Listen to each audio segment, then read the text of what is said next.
Dharma Swakhyata, Reflections on the Nature of Dharma, our Nature, Part 2. Yati refers to sadhu, or the one who has devoted his entire life to experience his own pure soul. Thus, when these 10 virtues describe the very essence of a saintly life and can be inculcated by everyone who wishes to experience his true self, these 10 Yati Dharmas are Kshama, which translates to forgiveness, Mardav translates to humility, Arjav refers to straightforwardness or the absence of deceit in one's heart. Satya implies truthfulness. Vimukti means liberation. Akinchanya, non-possessiveness. Sanyam refers to self-discipline. Brahmacharya refers to chastity or, in broad terms, refers to non-indulgence of all sensual pleasures. Shoch depicts piousness. Tapasya refers to victory over desire. Desire less, suffer less. Kshama translates to forgiveness. Forgiveness is the ability to tolerate all wrongdoings of another with equanimity in one's heart. The weak can never forgive. Forgiveness is the attribute of the strong, and to err is human, to forgive is divine. These attributes that we have been taught since childhood ring so true. The divine peace and healing brought in our lives by the virtue of forgiveness is incomparable to any other. Sometimes it is comforting to forgive someone, but make no mistake, we do not forgive for the sake of the other person, we forgive for ourselves. Forgiveness is for our own growth and happiness. When we hold on to hurt, pain, resentment, and anger, it hurts us far more than it harms the offender. The scriptures say that to forgive is to set the prisoner free and to discover that the prisoner was you. Forgiveness frees us to live fully in the present. Reliving the wrong that was done to us keeps us living in the past and makes us miss today's beauty. Forgiveness allows us to move on without anger and vengeance. The famous philosopher Confucius has said, before you embark on a journey of revenge, dig 2 graves, because each time we harbor feelings of anger and resentment, we are killing ourselves a little more. Forgiveness lets us remain in the power of ourselves. When we have negative feelings of anger or hatred for someone, are nothing but sign that we are handing over our control over the self to that person. It's like giving our leash to the very person who has apparently wronged us. Forgiveness is the only way to be rid of this unhealthy hold that the opponent may have on us. Forgiveness clears the mental cobwebs for us to see the good even in those persons who have hurt us. Most importantly, though, forgiveness allows us to connect to our true self, our soul. One who understands the teachings of Bhagwan knows that in reality there is none to forgive, as whatever comes our way is merely a product of our own doing. Life is a boomerang, and we get what we give. Our illustrious Tirthankaras were forgiveness personified. Bhagwan Sri Mahavir had in his heart a seed of forgiveness for even those who bravely tortured him or tried to kill him. So much so that his eyes brimmed with tears of compassion for these ignorant souls who were ablaze with the fire of hatred. Let us resolve to shun the demon of anger and seek out the angel of forgiveness. Let us cultivate true strength of character and enjoy its joyous fruits. Our soul is an ocean of bliss. Let us enter this ocean on the sailboat of forgiveness and experience the untold joys of this beautiful adventure. The second Yati Dharma is Mardav. Mardav means humility. True humility is being able to accept criticisms as graciously as we accept compliments. The virtue of humility has the power to give us incomparable joy and peace in our lives. In fact, humility is the foundation of all virtues and the stairway to moksha itself. It is said, if you plan to build a tall house of virtues, you must first lay foundation of humility. Since in finite time, our souls have been obscured by the dark clouds of our egos. Our ego blinds us, stops our spiritual growth, and keeps us in a state of constant unease and discontentment. Our ego ensures that we never genuinely surrender ourselves to a learned guru and hence we have not been able to walk on the path of moksha in true sense. Our ego gives us a false sense of know-it-all attitude, because of which we are unable to rid ourselves of our ignorance and misguided belief system.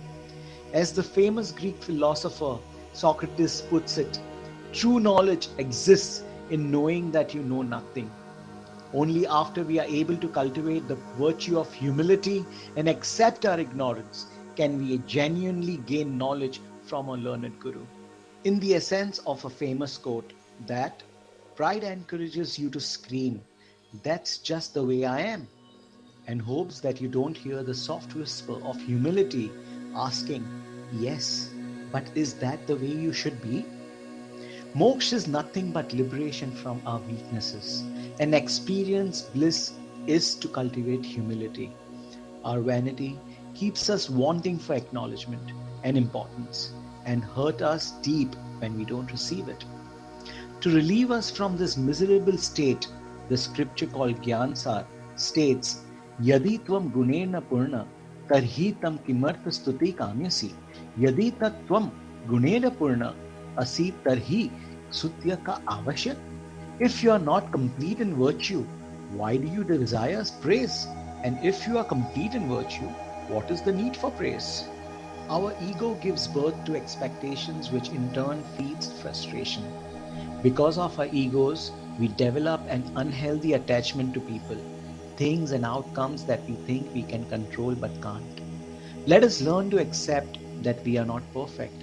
Let us instead seek our able guidance for our souls and feel grateful and overjoyed when someone corrects us or shows us the right way. Let us resolve to be free from the need to be invincible, the need to be right, the need to be superior, and the need to have more. We must stop identifying ourselves only with our reputation and material achievements. It is beautifully said, humility is not thinking less yourself, it is thinking of yourself less. So let us endeavor to replace the word competition with the word cooperation.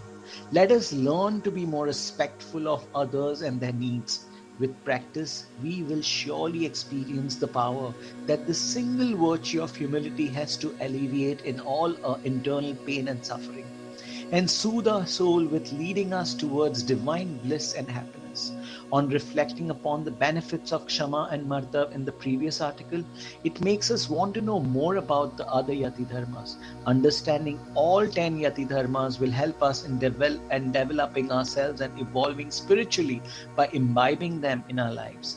The next set of Yati Dharmas is Arjav, Satya, Vimukti, and Akijanya.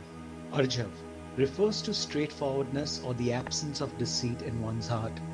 Straightforwardness is a blend of virtuous attributes such as honesty, integrity, and truthfulness. This reflects not just in the state of mind but also in one's conduct. Straightforwardness implies being trustworthy, loyal, fair, and sincere. We often emphasize the importance of religious rituals, swadhyaya, and self study in our spiritual growth, yet, we often overlook some basic values that are actually the building blocks on the path to spiritual development. Honesty or straightforwardness is one of the virtues that should not be underestimated. It is important to cultivate honesty in all spheres of life, but its importance shows brightly when seen in the context of progress on spiritual path. It is natural for all of us to have weaknesses and shortcomings, such as procrastination, narrow-mindedness, and ignorance are all obstacles to spiritual growth. So at ground zero, honesty would simply mean accepting the fact that we are indeed affected by these vices and being courageous enough to convey our afflictions to learned Guru. This is the first step in the direction of change.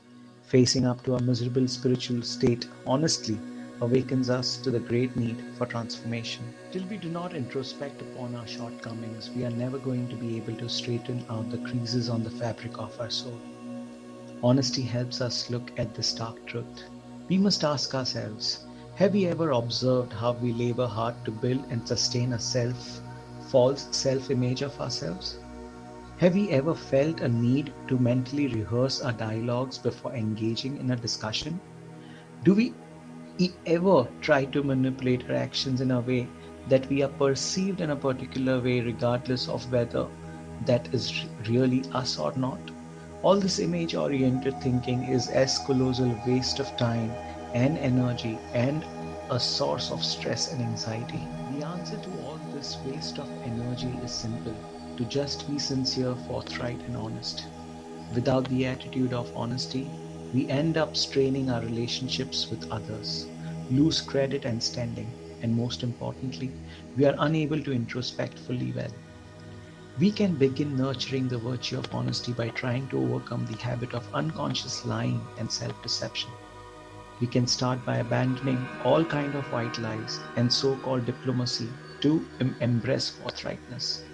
Honesty and sincerity will go a long way to help us evolve to our highest spiritual potential. Satya.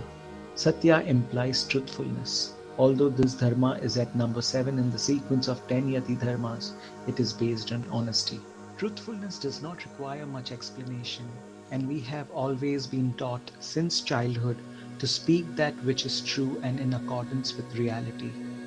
As per the scriptures, saying something out of malice or anger, hatred or greed, fear or jealousy, irrespective of whether it is completely true, is also considered as untrue. Paramatma, by way of Satya Dharma, has advised us not to utter even the most blatant truth if it is clouded by negative emotions of anger, malice, and the like. In fact, a shlok of Yoga Shastra, a 12th century Granth, further explains the concept of Satya in Jainism. The Granth says that a fact can be called true only if it is only pleasing to the listener and is well intentioned. Elsewhere, any fact, irrespective of however true it is, if it is unpleasant to hear or may result in some harm to someone, is false in itself. Reflecting on this Yati Dharma leaves us wondering at how minutely Paramatma has preached Dharma. Heads off to his desire that we may develop a habit of not uttering a single word, true or false, out of malice or hatred for another. Vimukti. Vimukti means liberation. The idea of liberation from material desires is at heart of Paramatma's teachings. Liberation is the key to true and everlasting teachings. We live in a materialistic society where ownership and possession is valued over generosity and compassion. A society where praise and importance is valued over humility and ethics. A society where outer beauty is valued over inner beauty. A society where large lavish mansions laugh aloud at the poverty-stricken slums next to them. A society where animals are brutally skinned and their skin considered a luxury. A society where cars worth crores are driven with pride on the same street that young starving children walk barefoot. A society where shameless sons take their father to court. This so-called burning desire to acquire greater materialistic comforts is the only reason that we seem to have lost all our sense of morality. We are so blinded by the material world that we fail to recognize how it is corrupting our true nature. In today's present times, there is a mad race for money, and this is the very oil that ignites the fire of greed and selfishness within us. Greed in turn never lets us be at peace. The flame of desire, greed, discontentment, jealousy, and lust devour us from within. In these times, we can save ourselves and our families from this negativities with just one virtue of contentment. If we wish to emerge victorious, we must cultivate the virtue of vimukti, that is liberation, and reduce our blind and fatal attraction to the material world by contemplating how it corrupts the soul. By constantly hankering after material riches, not only are we motivated to live a selfish and morally corrupt lives in these lifetimes, but we also accumulate pap karmas which lead to tremendous pain and suffering in countless future lives. As it is rightly said in the scriptures, he who is content is rich. However, it is strange that we tend to idolize rich businessmen and famous movie stars, majorly because of the riches they possess. It is time that we wake up to our idiocy. We need to see the filth and moral corruption that lies beyond these riches and experience the purity, strength, and inner peace that lies in the contentment. It is very well said, don't raise your kids to have more than what you had. Raise them to be more than what you were. The beauty and splendor of Vimukti, liberation, is not something to be written in word, but something to be experienced ourselves. Akinchanya, much akin to Vimukti, is the ninth Yati Dharma called Akinchanya or non-possessiveness. A true sadhu, monk, believes that except his soul, nothing else in this world is his own. The fundamental truth is, I am not this body, but the soul, and nothing is mine except the qualities of the soul, constantly plays upon his mind. Thus, he does not feel possessive about any external object. Just as all articles in the materialistic world are articles of possession, the body one possesses is also like a tool for the soul. Or the same body could be used as a means to practice dharma and evolve spiritually.